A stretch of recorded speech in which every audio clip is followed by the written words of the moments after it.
France is the worst of the colonizers. They came to the colonies and they wanted to convert you into Frenchmen and French women. And they were vicious. They punished you. They humiliated you. They did not want you to speak your language. The France that you see now is a France that is built on the back of those colonies. They were harsh because their very survival depended on these colonies. The French never intended to leave. As somebody once said, without Africa, there is no France. Without our former colonies, give France only 20 years, and it will be one of the poorest nations in the continent of Europe.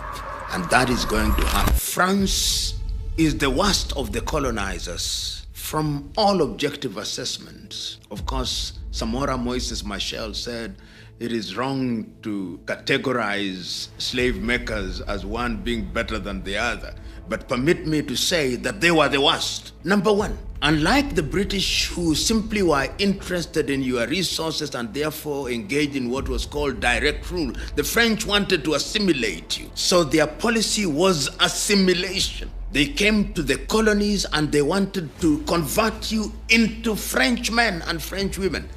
And in school parades in the colonized parts of the world by the French, like Senegal, like Mali, like Burkina Faso, which was then Upper Volta, like Togo and Benin and Suriname, during the parade in the morning, pupils used to recite our ancestors, the Gauls.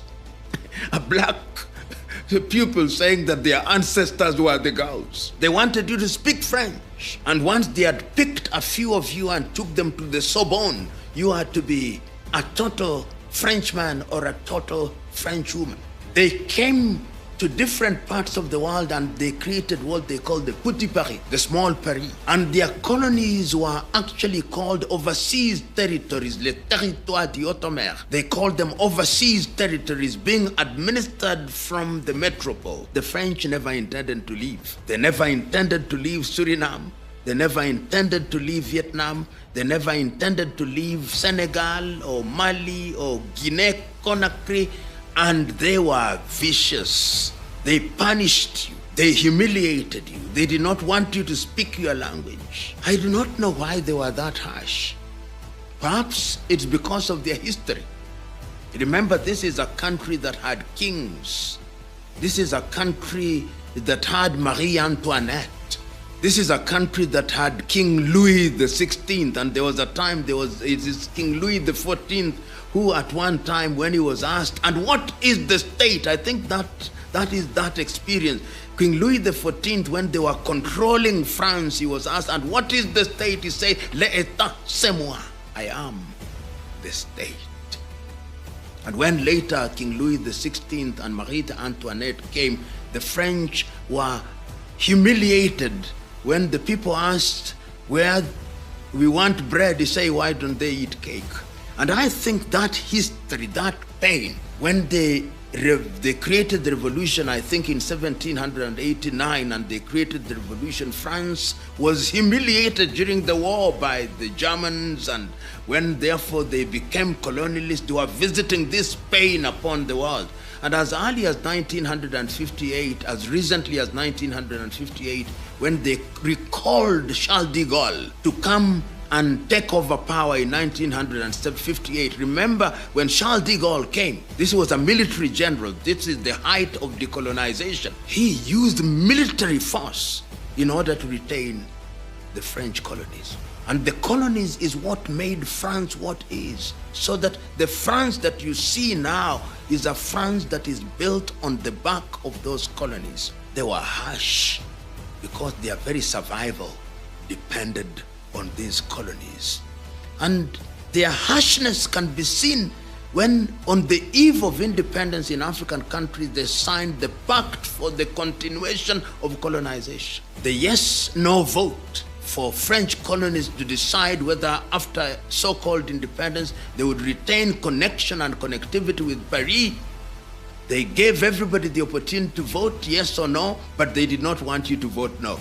So that when Guinea voted no under Ahmed Sékou Touré, when they were leaving, they destroyed everything that was capable of being destroyed. Modibo Keïta in what was then the French Sudan, now Mali.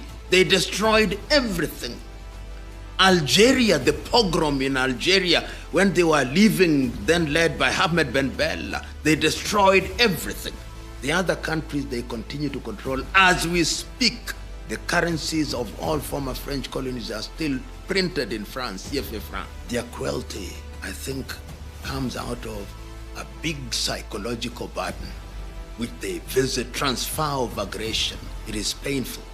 You can see even as we speak during the coup d'etats in Africa, the arrogance.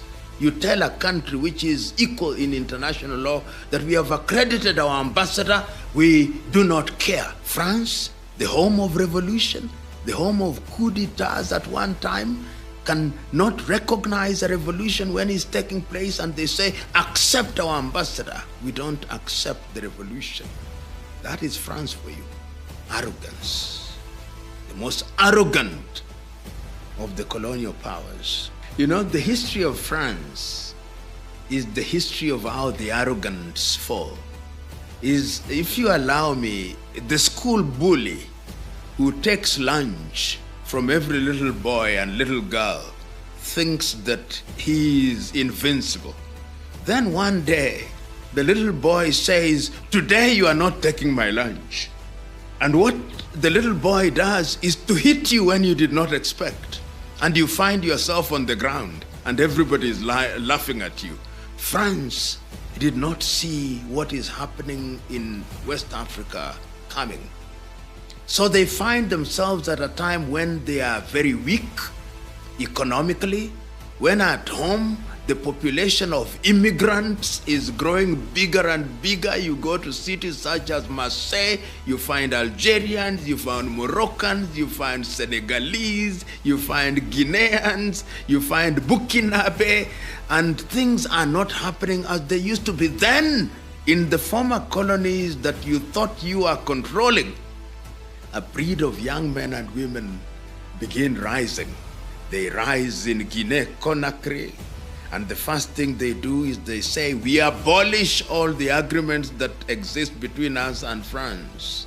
They rise in Burkina Faso and they say the same thing. They rise in Mali and they say the same thing. They rise in Niger, which has been providing you with uranium. Now you can't take it. I think they cannot take it because they are losing food which has been inside of their mouth. And they do not know how to behave. As somebody once said, without Africa, there is no France. Without our former colonies, give France only 20 years, and it will be one of the poorest nations in the continent of Europe. And that is going to happen. And they are resisting because for them this is life and death. But the stars, which I can now perfectly read, are telling me that their goose is cooked and very well cooked.